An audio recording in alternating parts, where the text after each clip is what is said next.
Meus irmãos, boa noite. Que a graça, a paz e a alegria de Cristo Jesus esteja sobre cada um nessa noite. Meus irmãos, essa noite o pastor fez o convite, para poder estar trazendo uma mensagem acerca do tema que tem sido tratado durante o mês de maio, que é o mês da família. E nisso ele colocou o desafio de eu estar trazendo um estudo bíblico acerca de 3 capítulos do livro Desafio aos Pais, Lei, graça e a incapacidade. E aí a incapacidade dos pais, Eu, na verdade, quis reorganizar a sequência, e tratar sobre lei, a incapacidade dos pais e a graça de Cristo. E nisso, meus irmãos, eu me recordo 2 anos atrás, eu estive falando sobre culto doméstico, culto familiar, e um dos livros que eu usei como referência foi o livro do pastor Joe Bick, que é uma grande referência para mim, Adoração no Lar. E no final desse livro, depois de ele trazer todos os preceitos, todos os princípios sobre como nós devemos cultuar a Deus na nossa família, cultuar a Deus no nosso lar, ele traz uma mensagem de esperança, de alegria. No final do livro ele escreve: espere por grandes coisas de um grande Deus que é fiel da aliança. Essa deve ser a expectativa nos nossos corações, quando nós trazemos Cristo para dentro do nosso lar. Por isso, meus irmãos, nessa noite, eu quis trazer uma mensagem de alegria, de esperança, de motivação para vocês como pais, e aqueles que ainda não são, que desejem ser pais, porque é uma bênção da parte de Deus, é uma dádiva, é uma alegria, a gente tem um privilégio de poder educar os nossos filhos, de mostrar o caminho do Senhor e sermos edificados através disso. Nós santificamos nossos filhos e nós também somos santificados por meio de Cristo. Por isso, meus irmãos, a gente vai afirmar isso porque a palavra de Deus afirma. A palavra de Deus aponta para isso. Em Salmo 127, 3, 4, não precisa abrir sua Bíblia agora, ainda não é o texto básico, mas o texto aponta dizendo: os filhos são herança do Senhor, como é feliz o que enche a sua aljava. Provérbios 29, 17 fala: corrija o seu filho e ele lhe dará descanso, sim, trará delícias à sua alma. Em Gênesis 21, 6, quando Sara está grávida, ela diz: Deus me encheu de riso, e todos os que souberem disso rirão comigo. O pai do justo exultará de alegria, quem tem filho sábio, nele se alegra, o que diz Provérbios 23, verso 3 e verso 4. Vejam bem o que a palavra de Deus apresenta, meus irmãos: herança, felicidade, descanso, delícias, riso, alegria. Meus irmãos, que coisa maravilhosa é a gente poder contemplar Deus operando, Deus trabalhando na vida dos nossos filhos. É uma alegria conduzir os nossos filhos em fé e em santificação. Pastor Heber Campos Júnior, acredito que muitos conhecem ele, da Igreja Presbiteriana Parque das Nações, se eu não estou enganado, Em uma das mensagens dele, ele fala de uma experiência quando ele esteve morando fora, acredito que nos Estados Unidos, e durante aquele período ele passa aí por quase 4 anos em uma igreja norte-americana, o pai dele pastoreando, e ele fala que foi um tempo muito difícil, de muitas aflições, tribulações, provações financeiras, ele teve diversos problemas de saúde. E depois daquele momento, ele retorna para o Brasil. E quando ele chega no Brasil, ele vai para um culto, de domingo, e ele cultua a Deus, pela primeira vez novamente em língua portuguesa. E naquela noite ele canta o hino Tu És Fiel. E ele fala que quando ele estava cantando aquele hino, despertou algo no coração dele e ele começou a chorar, não habitualmente, mas de maneira bem distinta, compulsivamente. E ele fala que ele sai de dentro do templo para fora da igreja, meio que envergonhado, de toda a situação, que ele estava chorando muito. E aí, depois disso, ele vai conversar com o pai dele, o pai dele é o Heber Campos Pai, pastor, e fala: pai, eu sei que Deus é fiel, mas hoje foi diferente. Depois de tudo aquilo que nós passamos, eu sei, eu tenho certeza, hoje eu tive convicção de que Deus é fiel. Sabe, meus irmãos, existem momentos que a gente fala: olha, eu sei que Deus é bom, mas a gente desfruta da vontade de Deus, da bondade de Deus. Eu sei que Deus é belo, mas a gente contempla em certos momentos a bondade, a beleza de Deus. Meus irmãos, muitas vezes a gente está acomodado ou mesmo acostumado com a liturgia do ordinário, e a gente não percebe esses vislumbres da graça de Deus, assim como o pastor Heber fala, que nós contemplamos a beleza de Deus, nós contemplamos a glória de Deus nas coisas simples que a gente faz dentro de casa, na oração com os nossos filhos, na leitura da palavra, numa simples oração na mesa, quando a gente vai fazer uma refeição. A gente se acostuma com tudo isso e muitas vezes a gente não vê beleza nisso. Mas há momentos em que a gente tem certos vislumbres. Na semana passada eu estava em casa, na verdade não em casa, no escritório, e eu não tinha previsão de voltar na hora do almoço para poder almoçar com a Rebeca, com a Sara e com o André. Porque eu tinha uma reunião que estenderia até o 12:30, e eu tinha uma consulta 1h30, eu tinha que ir almoçar, e sair para ir para a consulta. Não ia dar tempo. E nisso, a reunião que era para acabar meio-dia e meia, acabou meio-dia. A consulta que eu ia fazer 1h30, eu estava no escritório e percebi que eu esqueci os exames dentro de casa. Vou lá para casa, né, buscar os exames, quem sabe um almoço com a Rebeca e vou para a consulta depois. E disso, quando eu chego em casa, a portão, estaciono o carro, entro dentro de casa, está lá todo mundo sentado na mesa, e a Sarinha em cima da cadeira pulando, falando: mamãe, Deus enviou auxílio. Deus enviou auxílio. E aquilo ali, assim, capturou meu coração, meus irmãos. Aquilo ali encheu meu coração. Eu falei: meu Deus do céu, o que é isso? O que está acontecendo?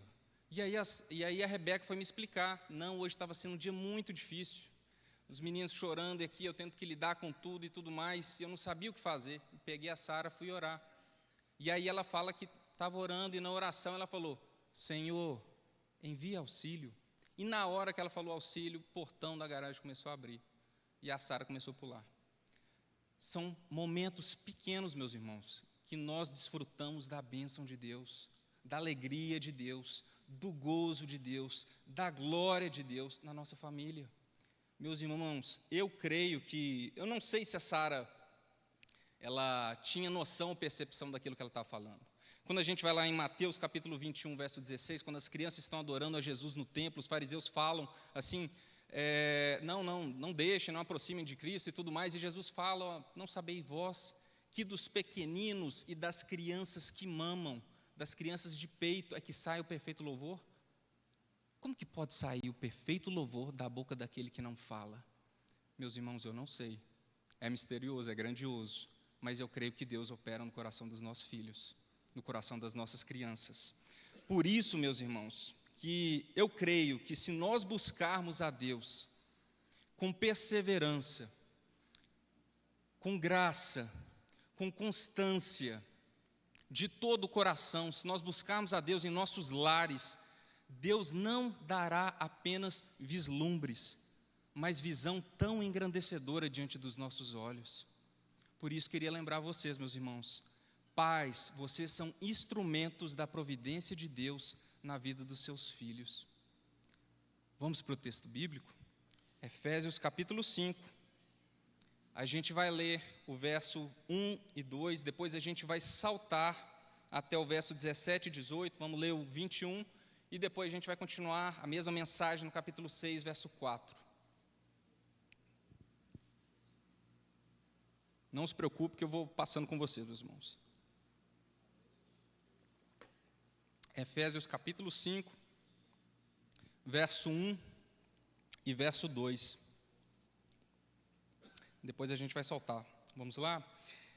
Sede, pois, imitadores de Deus, como filhos amados, e andai em amor, como também Cristo nos amou, e se entregou a si mesmo por nós, como oferta e sacrifício a Deus, em aroma suave. Vamos lá para o verso 17. Por esta razão, não vos torneis insensatos, mas procurai compreender qual a vontade do Senhor. E não vos embriagueis com vinho, no qual há dissolução, mas enchei-vos do Espírito. Verso 21. Sujeitando-vos uns aos outros no temor de Cristo. capítulo 6, verso 4. E vós, pais, não provoqueis vossos filhos à ira, mas criai-os na disciplina e na admoestação do Senhor. Apenas uma oração breve, meus irmãos. Senhor, fale aos nossos corações. Nós precisamos ser edificados na Tua palavra, Pai. Que a Tua boa semente ela possa germinar e produzir frutos, ó Pai. Opera por meio do Teu Espírito Santo, da Tua santa palavra que nós lhe pedimos em nome de Jesus. Amém. Meus irmãos, nós lemos apenas alguns pequenos versos, não tem como a gente aprofundar em todo o texto do capítulo 5 e do capítulo 6, mas eu queria trazer um pouco do contexto acerca da carta de Paulo à igreja de Éfeso. Se você ler lá em Atos capítulo 19, capítulo 20, você vai ver toda uma narrativa de como a igreja em Éfeso foi implantada, do trabalho que Paulo teve, das realizações que ali foram feitas. E, meus irmãos, é muito belo quando a gente lê tudo aquilo que foi narrado por Lucas, tudo aquilo que aconteceu. No início da igreja, Paulo pregando aos irmãos, o Espírito Santo de Deus foi derramado. O Espírito Santo de Deus foi derramado como havia sido profetizado por Joel, como assim havia sido profetizado por Cristo em Atos capítulo 1, verso 8, no qual o Espírito Santo seria derramado em Jerusalém, como foi em Atos 2, em Samaria, como foi em Atos 10, e agora em Atos 19, nos gentios, até os confins da terra. Paulo estava contemplando aquilo com seus próprios olhos, ele estava vendo a bênção de Deus, a igreja se fundar, a igreja crescer. Paulo começou a pregar nas sinagogas, como era de costume, mas não deu muito certo, ele perseverou, foi na escola de Tirano, pregou o evangelho, e o evangelho se espalhou por toda a Ásia. O texto fala que todos ouviram a palavra do Evangelho, no capítulo 19, verso 17. Eles confessaram seus pecados, eles queimaram seus livros de arte mágicas. Deus usou as mãos de Paulo para operar milagres e maravilhas, até mesmo a roupa de Paulo curava os irmãos. Como foi grandiosa a obra de Deus naquele lugar, durante aqueles 2 anos que Paulo esteve ali. E quando Paulo deixa os irmãos, quando ele está despedindo e ele não retornaria mais, ele afirma algo muito importante para aquela igreja. Ele fala o seguinte, em Atos 20, 31, porque nunca vos deixei de vos anunciar todo o conselho de Deus. Todo o conselho de Deus. Portanto, vigiai, lembrando-vos de que durante 3 anos não cessei noite e dia, de admoestar com lágrimas a cada um de vós. Paulo, quando ele escreve essa carta, é a primeira prisão dele em Roma. Paulo poderia estar satisfeito, olha, eu já fiz a obra naquela igreja, está tudo bem, ela já foi edificada, grandes coisas já aconteceram naquele lugar, não preciso mais me preocupar. Mas Paulo perseverava, Paulo cuidava da igreja de Cristo. E a gente vê isso no próprio texto de Efésios, no capítulo 1, verso 16, 18, ele fala o seguinte, para que o Deus de nosso Senhor Jesus Cristo, Pai da glória, vos dê em seu conhecimento o espírito de sabedoria e de revelação, tendo iluminados os olhos do vosso entendimento, para que saibais quais seja a esperança da sua vocação, e quais as riquezas da glória da sua herança nos santos. Paulo continuava orando pela igreja. No capítulo 3, verso 13 e 20, ele fala o seguinte, por esta causa me ponho de joelhos, Cristo pela fé habite nos vossos corações, a fim de, estando arraigados e fundados em amor. Mas, meus irmãos, o que isso tem a ver com o capítulo 5, com o verso número 6, e com a família de Cristo Jesus, que a gente está aqui tratando sobre o tema? Por que mencionar o amor de Paulo, o pastoreio de Paulo pela igreja? Meus irmãos, o nosso catecismo ele fala que existem 3 meios de graça privados e 4 meios de graça públicos. Os 3 meios de graça privados: oração, leitura da palavra, meditação. Os meios de graça: pregação da palavra, oração pública, sacramentos e a comunhão com os irmãos e as irmãs. Meus irmãos, quando a gente olha para a família, quando a gente busca edificar o nosso lar, muitas vezes nós estamos olhando mais para fora do que para dentro. A gente não está considerando aquilo que Cristo fez na igreja, que Cristo fez nas famílias, que Cristo faz em cima do púlpito. Muitas vezes a gente esquece de todo o conselho de Deus que nos foi ensinado, e a gente vai para outras fontes, a gente vai buscar em outras pessoas, em outros lugares, em redes sociais, em cursos, em livros, em embasamentos que não são fundamentados na palavra de Deus, em psicologia e psicoterapia que buscam modelar o comportamento dos nossos filhos, mas não redimir o coração deles. Meus irmãos, a gente precisa considerar o conselho de Deus, e a gente precisa considerar que Deus opera por meio da sua igreja, na comunhão com os irmãos, no pregar da palavra. Nós somos direcionados sobre como a gente deve edificar os nossos lares. Tem um irmão, pastor Early Blackburn, da Igreja Reformada Batista da Califórnia, ele é um dos autores do Voltemos ao Evangelho. Ele falou o seguinte: a comunhão significa compartilhar juntos ou vida compartilhada, especialmente quando esta se relaciona a outros crentes. Provérbios 27:17 afirma: como ferro com ferro se afia, assim o homem ao seu amigo. Desfrutar comunhão com os irmãos e irmãs em Cristo, em uma igreja local, é semelhante ao ferro afiando ao ferro. É o meio de graça que nos mantém espiritualmente saudáveis e vigorosos. Meus irmãos, a gente tem que considerar a igreja de Cristo Jesus. A gente tem que considerar o conselho dos irmãos. A gente sentar, conversar, compartilhar. Isso é graça, é um meio de graça para nós, para os nossos corações e para a nossa família. Paulo, no capítulo 1 até o capítulo 3, ele vai estar tratando sobre temas doutrinários, sobre salvação, a salvação dos judeus, a salvação dos gentios, a unidade na fé no meio deles, e a partir do capítulo 4, o capítulo 4, 5 e o 6, Paulo começa a tratar sobre vida cristã. Paulo fala sobre preceitos e princípios, os quais deveriam nortear a nossa vida para que a gente vivesse individualmente para a glória de Deus, mas também nos nossos relacionamentos. Em Efésios, capítulo 5, vamos voltar um pouquinho, Efésios capítulo 1, Paulo fala o seguinte: existe um objetivo na nossa salvação, como também nos elegeu nele antes da fundação do mundo, para que fôssemos santos e irrepreensíveis diante dele em amor. Verso 6, para louvor da glória e da sua graça, que ele fez abundar para conosco em toda sabedoria e prudência. No capítulo 5 e 6, o Paulo vai dizer também: tampouco ele vai descrever em termos gerais como os cristãos deveriam viver, senão ele vai formular os preceitos particulares pertencentes a cada vocação. Nós devemos viver de maneira santa e irrepreensível, para louvor da glória de sua graça. De que maneira? Paulo vai nos apresentar. E ele começa isso no capítulo 4, falando da unidade da igreja, e no capítulo 6, apontando para a vida cristã individual. No verso 1 e 2 do capítulo 5, nós lemos: sede, pois, imitadores de Deus, como filhos amados, e andai em amor, como também Cristo nos amou, e se entregou a si mesmo por nós em oferta e sacrifício a Deus, em cheiro suave. Paulo ele vai destacar o tema de filiação em Deus e filiação em Cristo. Ser um filho amado implica viver em santidade, pois os filhos devem refletir o caráter do seu pai. É muito comum você ver uma criança brincando, uma criança falando o trejeito da pessoa e falar: olha, fulano de tal é a cópia do pai mesmo, né?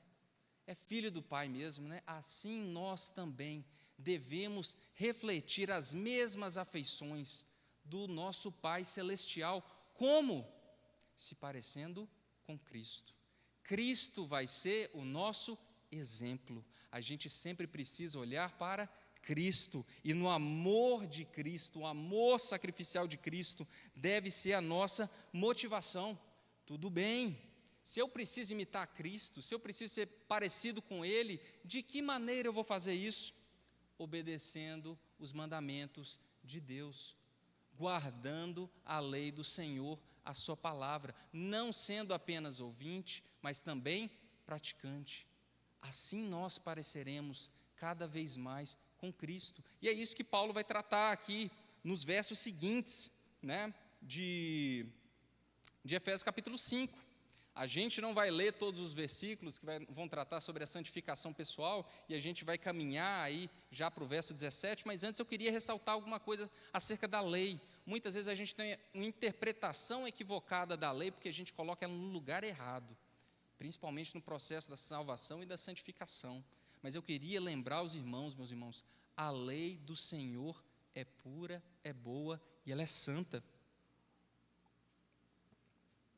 Romanos 7,12 vai dizer o seguinte: de modo que a lei é santa e o mandamento é santo, justo e bom. 1 Timóteo 1,8 diz: sabemos que a lei é boa, se alguém a use de maneira adequada. Romanos 3,31 vai dizer: anulamos então a lei pela fé? De maneira nenhuma, pelo contrário, confirmamos a lei. Romanos 12,2: e não vos conformeis com este século, mas transformai-vos pela renovação da vossa mente, para que experimenteis qual seja a boa, agradável e perfeita vontade de Deus. João 14, 21 e 23 vai dizer: aquele que tem os meus mandamentos e os guarda, esse é o que me ama. Respondeu Jesus: se alguém me ama, guardará a minha palavra, e o meu Pai o amará, e viveremos para ele e faremos nele morada. A Bíblia aponta, meus irmãos, que a lei é santa, é justa, é boa, é adequada, ela é confirmada, ela é agradável, ela é perfeita. E nós amaremos ao nosso Senhor a partir do momento que a gente praticar, que a gente aprender a lei e que a gente executar a lei, que a gente viver ela no nosso dia a dia. Então, Paulo, no verso 17, ele já vai afirmar algo acerca de como os irmãos em Cristo deviam seguir essas observâncias, esses preceitos. Ele fala o seguinte: por esta razão, por tudo aquilo que ele havia falado atrás, ele diz: não vos torneis insensatos, mas procurai compreender qual a vontade do Senhor. Por esta razão, não vos torneis insensatos, mas a gente deve procurar saber qual é a vontade do nosso Senhor. Existe uma ação da nossa parte. A gente precisa buscar, a gente precisa se esforçar, a gente precisa se esmerar, a gente precisa ser zeloso para compreender a lei de Deus. Volta lá para Atos, Paulo falando todo o conselho de Deus. Pais, a gente precisa buscar a palavra de Deus. A gente precisa se esmerar no estudo da palavra de Deus. A gente não vai conseguir edificar uma casa se não for baseada na palavra de Deus, se não for por meio do Senhor. Por isso a gente precisa da lei, que é santa. Mas ele não para por aí, ele fala: e não vos embriagueis com vinho, no qual há dissolução, mas enchei-vos do Espírito. Verso 21, sujeitando-vos uns aos outros no temor de Cristo. Paulo vai fazer um paralelo aqui entre se embriagar com vinho e se encher do Espírito. Meus irmãos, existe um paralelo, uma experiência de alegria em ser cheio do Espírito Santo de Deus. Paulo está contrastando com os prazeres efêmeros e destrutivos da embriaguez. E Paulo está dizendo: vocês precisam encher, enchei-vos, é um imperativo. Existe uma maneira prática na qual os irmãos, os cristãos, eles se enchem do Espírito. E o verso 21 vai mostrar isso: sujeitando-vos uns aos outros no temor de Cristo.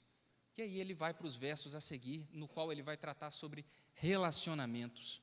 Meus irmãos, nos nossos relacionamentos existe uma necessidade de humildade relacional. O texto vai falar que a mulher, ela deve ser submissa ao marido, que o marido deve honrar a mulher, deve amar a sua esposa e sacrificar por ela.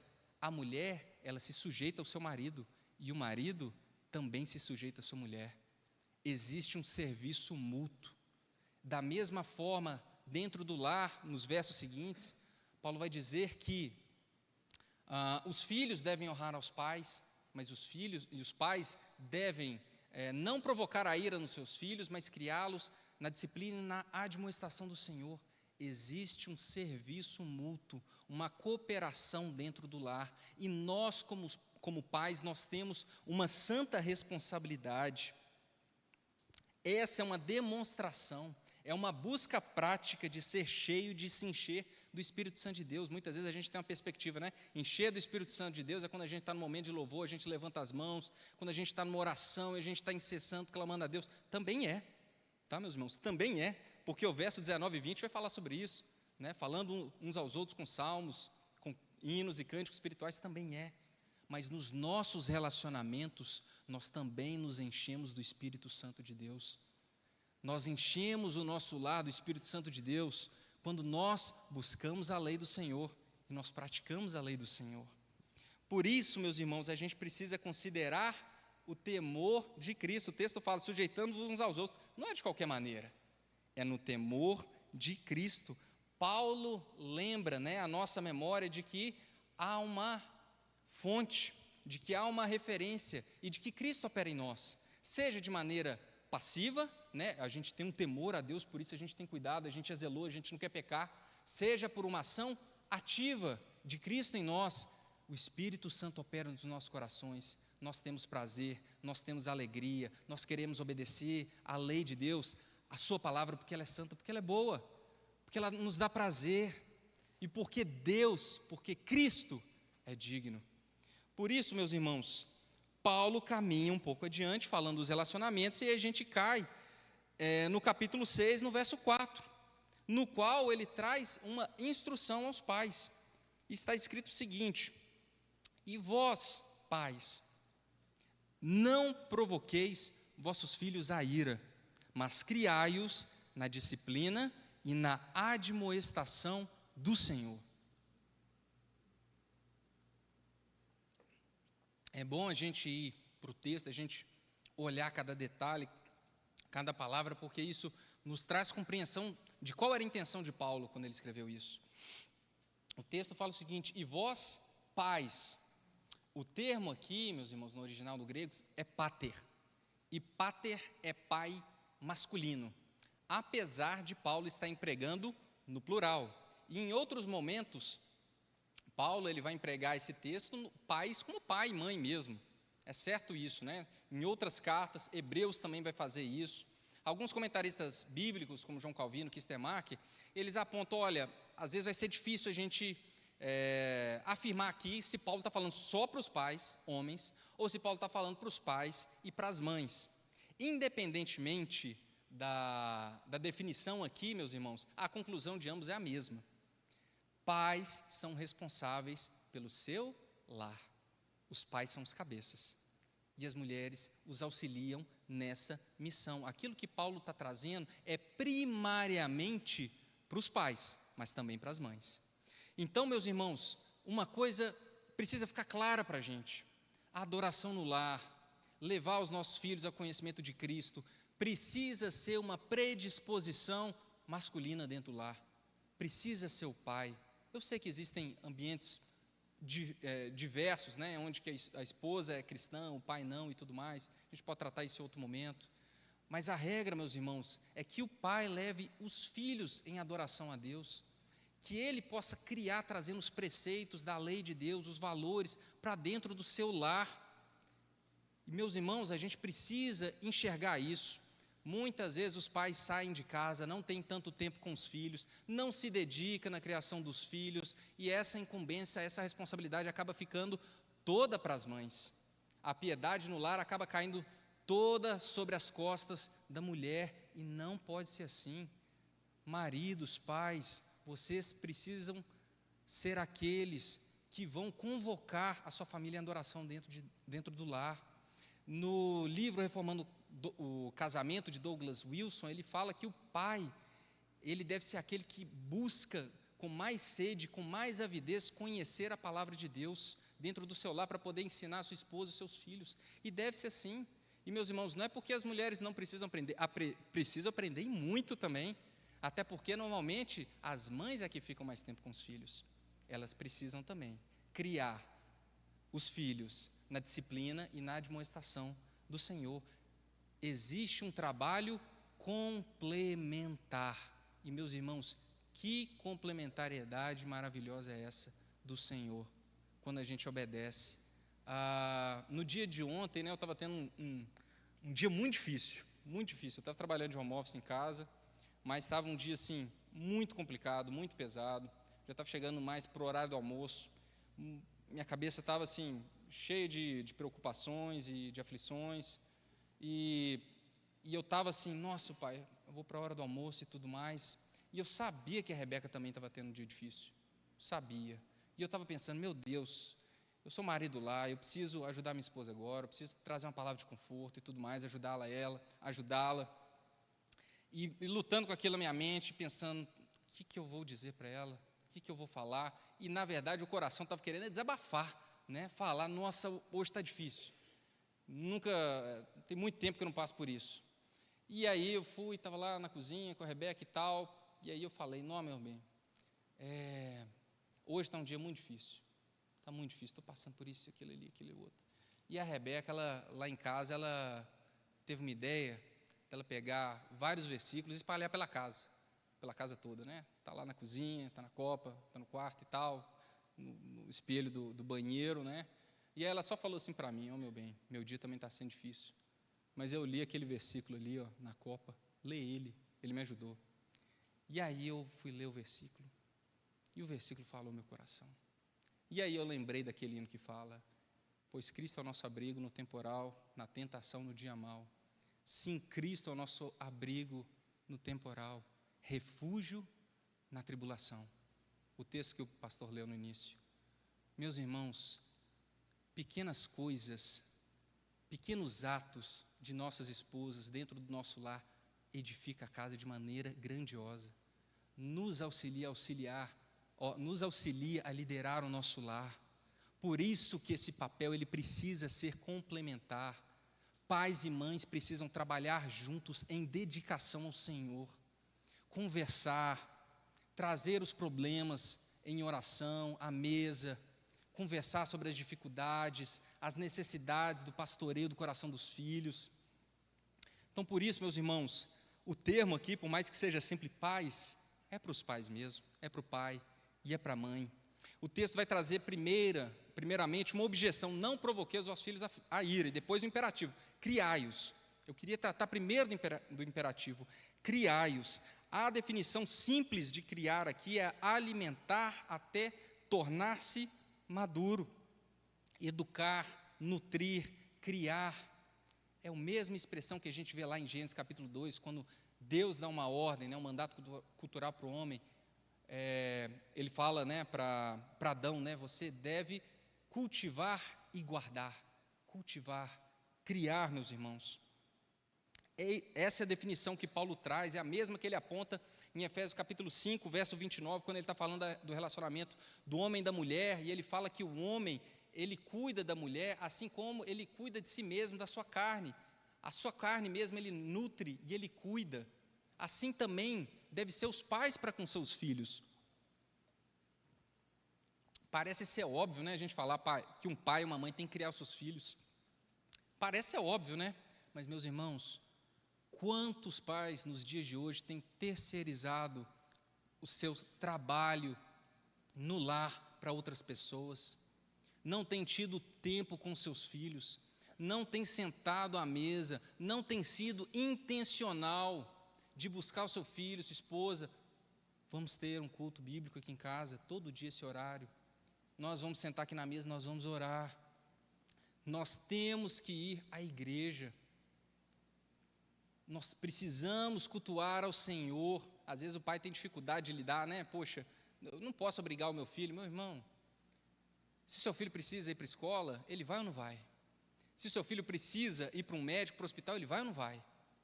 Ele precisa também ir para a casa do Senhor, ele precisa ser edificado, ele precisa ser exposto, apresentado a Cristo. E isso é um trabalho dos pais. A igreja está aqui, meus irmãos. Eu falei já do meio de graça, da comunhão com os santos. A igreja é edificada, as famílias são edificadas na igreja. Mas a responsabilidade primária é dos pais, meus irmãos. A gente vê lá no Antigo Testamento que a adoração no lar estava presente em todos os momentos.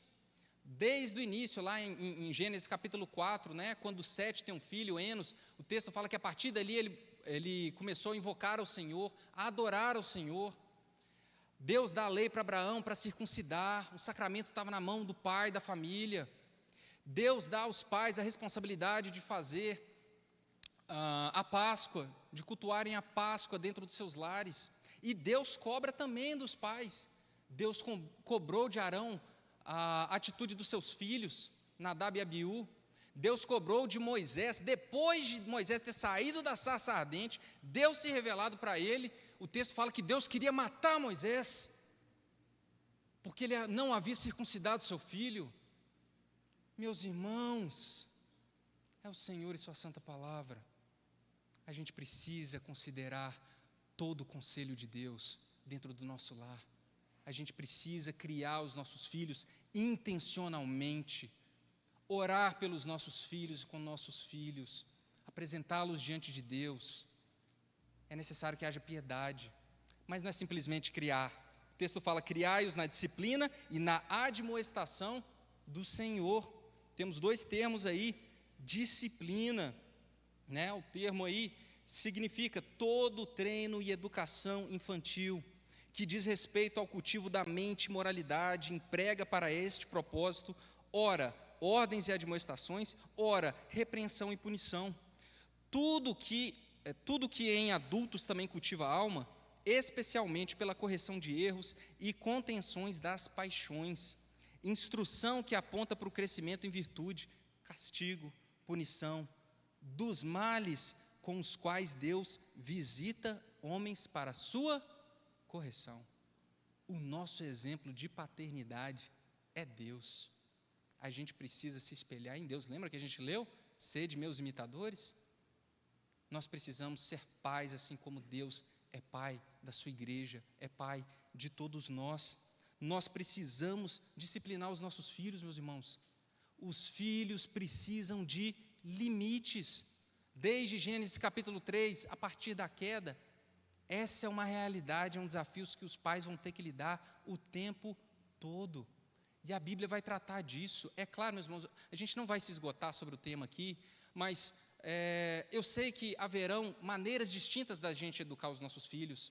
Tem um livro chamado Pastoreando o Coração da Criança, de Ted Tripp, recomendo fortemente para os irmãos. Ele mostra um gráfico acerca da vida, né, da infância do seu filho, e ele aponta uma perpendicular, né, x e y, mostrando a dependência do filho e a influência do pai na vida do filho. Quando o filho é novo, ele é recém-nascido, ele é totalmente dependente do pai, mas o pai tem praticamente zero influência para ele. Ele não se comunica, ele não fala, e essa linha ela vai se cruzando. Cada vez menos o filho vai se tornando dependente do pai. Cada vez mais o pai vai tendo influência sobre o filho. E nessas fases da vida, nós precisamos buscar sabedoria. Nós precisamos buscar conhecimento de Deus, para que a gente possa cuidar dos nossos filhos nessa disciplina. Hebreus capítulo 2, versos 5 a 10, se você quiser ler. O texto fala o seguinte: e estais esquecidos da exortação que, como a filhos, discorre convosco? Filho meu, não menosprezes a correção que vem do Senhor, nem desmaieis quando por ele és reprovado, porque o Senhor corrige a quem ama, e açoita a todo filho a quem recebe. É para a disciplina que perseverais. Deus vos trata como filhos, pois que filho há que o pai não corrige? Mas se estáis sem correção, de que todos se têm tornado os participantes, logo sois bastardos, e não filhos. Além disso, tínhamos nossos pais segundo a carne, que nos corrigiam e os respeitávamos. Não havemos de estar em muito maior submissão ao Pai espiritual, e então viveremos? Pois eles nos corrigiam por pouco tempo, segundo melhor lhes parecia. Deus, porém, nos disciplina para aproveitamento, a fim de sermos participantes da sua santidade. Meus irmãos, a correção de Deus com seus filhos, ela tem um objetivo: a santificação dos seus filhos. Deus faz isso conosco, meus irmãos. Muitas vezes Deus permite sofrimento, as consequências dos nossos pecados, para que a gente possa se voltar para Ele, se arrepender diante dEle. Deus é o Pai perfeito. Volta os seus olhos para o Antigo Testamento, meus irmãos. Haviam camadas de tratamento que Deus tinha com seus filhos. O povo estava pecando, Deus trazia o profeta. O profeta falava aquilo que Deus lhe mandava, trazia orientação: arrependei-vos. Depois, o que Deus fazia? Deus trazia uma privação. Havia privação de liberdade, havia fome, e Deus, por fim, trazia o castigo, ou a morte, ou a escravidão, ou o sofrimento. Meus irmãos, assim também é conosco. A gente precisa entender que os nossos filhos precisam de limites, desde pequenos até mais velhos. Os nossos filhos precisam ser educados na disciplina do Senhor. E, meus irmãos, isso é amor. Meus irmãos, quando nós disciplinamos nossos filhos, até mesmo com a vara, o qual a palavra de Deus diz no livro de Provérbios, os nossos filhos estão sendo santificados. Porque nós fazemos isso com amor, nós fazemos isso em submissão. Tem um texto assim que eu acho maravilhoso no livro do Paul Tripp, do Pastoreando os Filhos, né? Pastoreando o Coração dos Filhos, que ele fala: olha, no passado, e às vezes a gente pode se ver nisso também, né? No passado, os nossos pais, eles nos corrigiam. Muitas vezes eles falharam, eles erraram, eles corrigiram de maneira inadequada, mas eles corrigiram com fé, crendo que a palavra de Deus é verdadeira. Eles fizeram com fé, eles não eram perfeitos, eles tinham suas dificuldades, suas limitações, mas eles fizeram com fé no Senhor. Nós precisamos ter fé na palavra, meus irmãos, e cumprir aquilo que Deus requer de nós. Provérbios 13, 24 fala: o que retém a vara aborrece o teu filho. Na Septuaginta fala o termo miseó, aborrecer, odiar o filho. O pai que não corrige o filho, que não disciplina o filho, que não impõe limites para o seu filho, odeia o seu filho. Mas o que o ama, cedo disciplina. É muito comum, já cansei de ouvir meus pais falando, eles aconselham muitos pais e tudo mais, crianças também, testemunho deles falando de que muitas vezes os filhos iam reclamar, falando: poxa, o meu pai, ele não põe limite, ele não quer saber o que eu estou fazendo tantas horas da madrugada, ele não liga para mim, ele não se importa comigo. Corrigir os filhos, meus irmãos, é uma ação de amor para com os nossos filhos. A gente precisa ter isso no nosso coração, a gente precisa fazer isso em santidade, a gente precisa fazer isso conforme os preceitos da Bíblia. Meus irmãos, de maneira nenhuma, a gente não defende a humilhação, a violência, o abuso, principalmente da criança, do menor, mas a gente precisa entender que na palavra de Deus existe uma punição física, e ela precisa existir nos nossos filhos. Provérbios 22, 15 fala o seguinte: a estultícia está ligada ao coração da criança, mas a vara da disciplina afastará dela. A vara da disciplina vai afastar a estultícia, o pecado do coração do seu filho. Por isso, meus irmãos, não tem como a gente esgotar isso. Eu indico esse livro do Paul Tripp, Pastoreando o Coração das Crianças. Pesquisem também Reverendo Oreb Quaresma, Igreja Presbiteriana Ponta da Areia, do Rio de Janeiro. Simone Quaresma também vai trazer bons princípios acerca disso.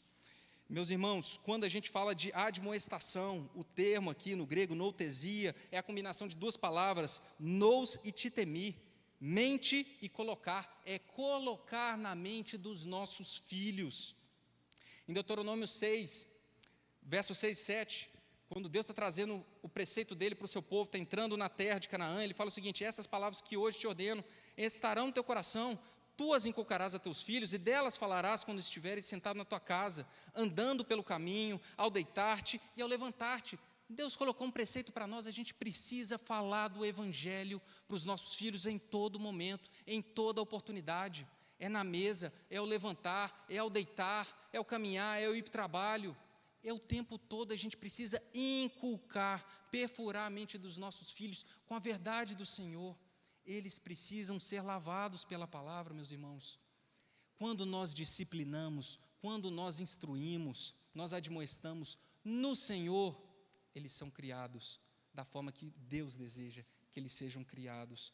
Por isso, meus irmãos, existe alegria nos mandamentos do Senhor, existe alegria na lei de Deus.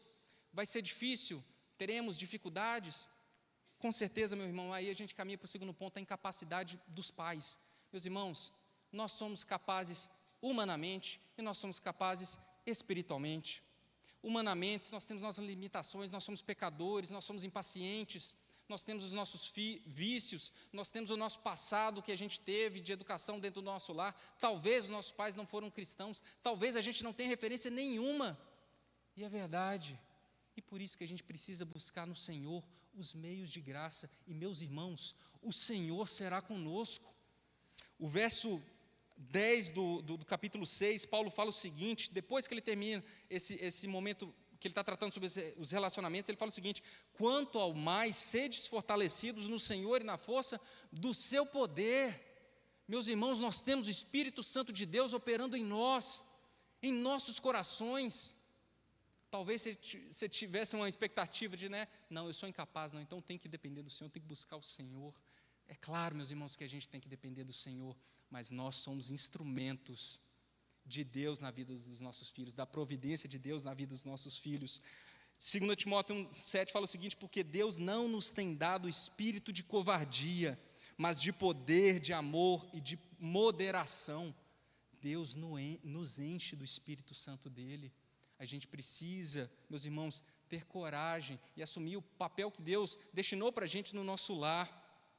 Deus vai operar nos nossos corações, no coração dos nossos filhos. Existe uma incapacidade espiritual que nem o nosso braço e nem mesmo a lei pode alcançar: a regeneração do coração dos nossos filhos. Nós não conseguimos alcançar o coração dos nossos filhos através das nossas forças. Eu lembro de um testemunho breve da minha avó, vó Nair, eu já contei várias coisas aqui sobre ela. Algumas semanas atrás eu estava falando na Escola Bíblica Dominical sobre um testemunho que eu ouvi, que eu não sabia realmente, no funeral dela, quando o corpo dela estava aqui, e o reverendo Antônio Speber estava pregando aqui na frente. Para resumir o contexto, meus irmãos, minha avó era uma pessoa muito simples, uma pessoa que estudou até mais ou menos 4ª série, sabia ler, sabia escrever, fazer cálculos, uma pessoa muito simples, mas muito piedosa. Eu lembro dos fins de semana, quando eu ia dormir na casa da minha avó, gostava, amava fazer isso, dormir, passava sábado para domingo, domingo de manhã vim para a EBD junto com ela, amava pegar o ônibus da Caiaca para vir para cá, era uma aventura. Mas uma coisa me admirava nela quando eu dormia lá na casa dela: todo dia de manhã, depois do café da manhã, ela sentava lá no terreiro, ela abria a Bíblia e ela orava ao Senhor, e ela chamava Deus de paizinho. Essa intimidade com Deus eu ainda não tenho. Ela chamava Deus de paizinho, e eu sei que a minha avó tinha intimidade com Deus, eu sei disso. O reverendo Antônio Speber, no falecimento dela, ele conheceu toda a saga da minha avó, porque minha avó, ela foi viúva muito cedo, teve 4 filhas, meu avô era pastor da igreja presbiteriana lá em Nova Venécia. O pastor que veio substituir foi o reverendo Antônio Speber, e nessa troca, o pastor Antônio Speber foi como um pai para a família, foi muito próximo dos filhos, casou a minha mãe e minhas tias, fez meu casamento, e ele viu toda a dificuldade, todas as lutas e a glória de Deus na vida da minha avó. E em um certo momento da vida dele, ele foi diante da minha avó perguntar: Naí, dona Naí, o pessoal fala, tem uma expressão que fala que filha de viúva, meio que desprezada, não tem valor, alguma coisa assim, Como que foi para a senhora criar dessas filhas? Imagina, meus irmãos, minha avó trabalhava, 8 horas por dia, muito tempo, como é que ela ia criar as filhas? Eu não sei, depois vocês conversam com minha mãe, é a providência divina, eu não sei. Mas a minha avó respondeu o seguinte, quando o pastor perguntou: como que você fez para criar? Ela levantou a barra da saia, e ela mostrou os calos no joelho. Meus irmãos, nós precisamos da graça de Deus, a gente precisa buscar a Deus todos os dias, para que os nossos lares sejam edificados nele. A lei de Deus, o nosso esforço não vai fazer aquilo que a graça de Deus faz. Só a graça de Deus é capaz de transformar o coração dos nossos filhos, e é isso que Paulo fecha o livro, capítulo 6, verso 24. A graça sejam com todos os que amam sinceramente o nosso Senhor Jesus Cristo. Havia uma esperança em Paulo, de que aqueles irmãos seriam alcançados pela graça de Deus, que aquelas famílias seriam alcançadas pela graça de Deus, porque a graça de Deus opera em nós. A nossa teologia reformada crê que a graça não é uma graça preveniente, é uma graça operante. Ela vai do princípio até o fim das nossas vidas, na nossa salvação e e na nossa santificação. A lei é importante demais, meus irmãos. Ela vai apontar o nosso pecado, a nossa necessidade de Cristo, a nossa necessidade de um Salvador. Ela vai mostrar como a gente deve viver de maneira santa diante de Deus, mas somente a graça é capaz de mover o coração dos nossos filhos, de redimi-los, de santificá-los. Por isso, meus irmãos, nós precisamos buscar o Senhor. A graça, ela é soberana. A salvação é totalmente obra de Deus. E, meus irmãos, muitas vezes a gente pensa, né, a salvação é obra de Deus, então o que eu vou fazer? Meus irmãos, a gente precisa orar e pedir ao Senhor, Senhor, salve meu filho, quebranta o coração dele, traz ele de volta para a igreja, assim como o pastor Joaquim falou na semana passada. Traga ele de volta para o teu caminho. Por quê, meus irmãos? Porque Deus é um Deus soberano. E Deus ordena conforme os seus decretos, mas Deus não determina apenas os fins, mas também os meios. E o meio de Deus operar muitas vezes é pela oração, e a gente precisa orar. A graça, ela é eficaz, ela não pode ser frustrada. Nós precisamos confiar no Senhor de todo o nosso coração. Ela é transformadora, ela muda o coração do pecador, e ela é abundante. Todo o mérito, todo o poder para a salvação residem exclusivamente em Cristo Jesus. Por isso, meus irmãos, quando nós somos expostos diante da lei de Deus, diante da nossa incapacidade como pais e diante da graça de Deus, a gente precisa refletir algumas coisas e lembrar de algumas coisas. Lembrem, meus irmãos, dos meios de graça, se apropriem dos meios de graça, mesmo nos dias que você não vai sentir nada, que você não vai ter um vislumbre da glória de Deus naquele momento. Persevere em oração, persevere dentro do seu lar. A lei, ela é santa, ela é boa, ela é justa, ela é o fundamento para toda a vida cristã. A gente precisa conhecer todo o conselho de Deus. A nossa incapacidade demonstra que nós somos dependentes do Senhor, por isso a gente precisa buscar ser cheio do Espírito Santo, para ser um instrumento nas mãos do Senhor. E também precisamos buscar ao Senhor da graça, para que Ele derrame a graça dEle sobre os nossos filhos, sobre a nossa vida e sobre a nossa família. Por isso, meus irmãos, alegrem-se no Senhor.